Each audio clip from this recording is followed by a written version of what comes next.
Partial fraction expansion example number 2. We have two terms at the denominator, and the first one is a square term. It's a case number 2.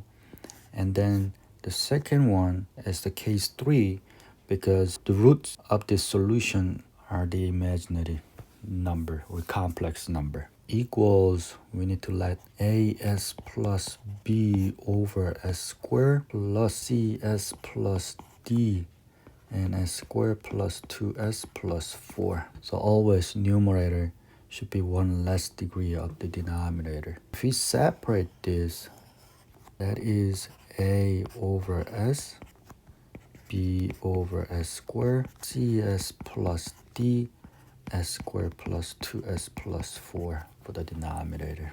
When we combine this, we should have s squared plus 2s plus 4 as a denominator. For the numerator, we need to look at the denominator, this portion, and see what is missing. I have s. What's missing? I need s squared, so I need to multiply s, and then I don't have this square term, 2s plus 4, so I need to multiply. Plus for b terms, what's missing?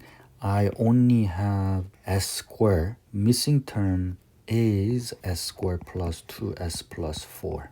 Plus, I have cs plus d, and we look at the denominator and compare with this missing s squared term. You need to be careful for the first one. Okay, I have s right there, and I need to have this. So missing term is s times s squared plus 2s plus 4. So this way you don't get confused or missing any terms.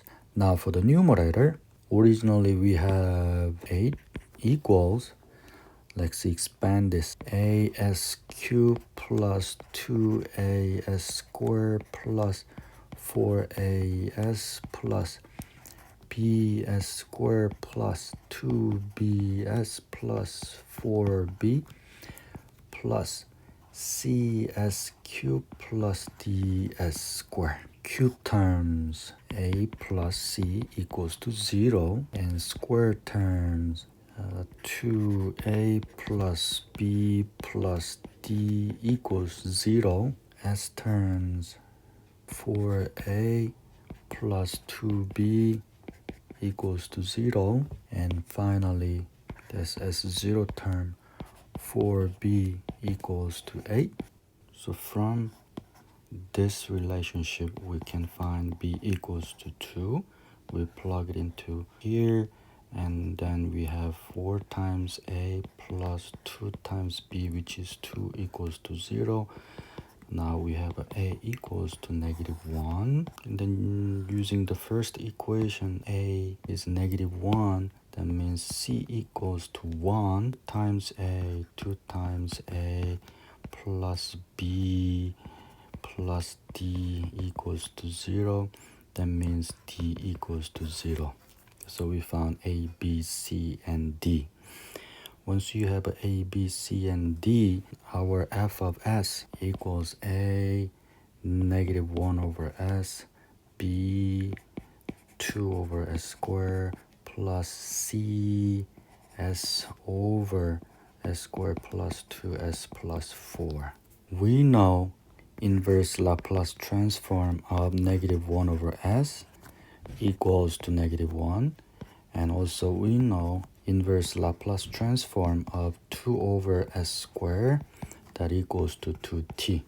Now we need to work on the third term, inverse Laplace transform of s squared plus 2s plus 4, and then s for the numerator.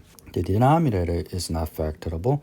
As a matter of fact, that'll give us the complex number. We need to make a complete square, inverse Laplace transform of s plus 1 square, and s plus 1 square will have s squared plus 2s plus 1.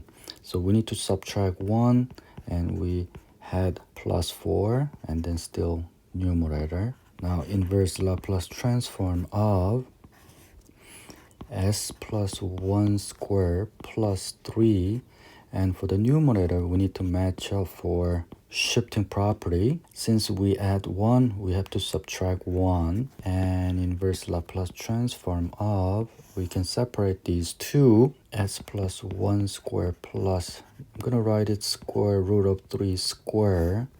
And then numerator s plus 1. And minus, we have s plus 1 square plus square root of 3 square, and we have 1 initially, but we need to have square root of 3. Since we multiply square root of 3, we need to divide square root of 3. That way this match up with omega over s square plus omega square, and then this is s over s square plus omega square. So this is cosine omega t.